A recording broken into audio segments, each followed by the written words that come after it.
O que eu quero vou chamar, né, as pessoas da comissão, eu sou também da comissão, para que se coloquem à mesa diretora. Bom, ela é advogada e presidente da comissão OAB Mulher de Niterói.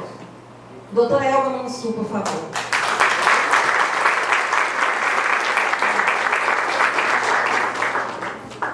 Advogado e secretário da comissão, doutor Ronaldo Vinhosa, por favor.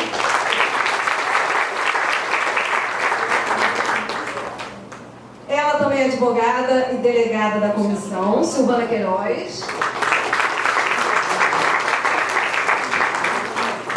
Advogada e delegada da comissão, Eliane Romeu. Advogada, né, e delegada da comissão, Ângela Azevedo.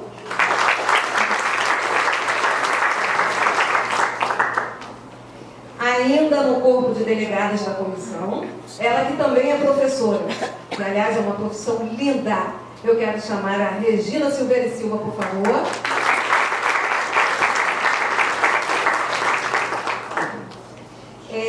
A delegada Marília Dutra, por favor. Doutor Luciano Alvarenga, por gentileza, também aqui na mesa. Que é o vice-presidente da casa, é uma honra. Bem, eu gostaria de convidar a todos a ficarem de pé para ouvirmos o hino nacional.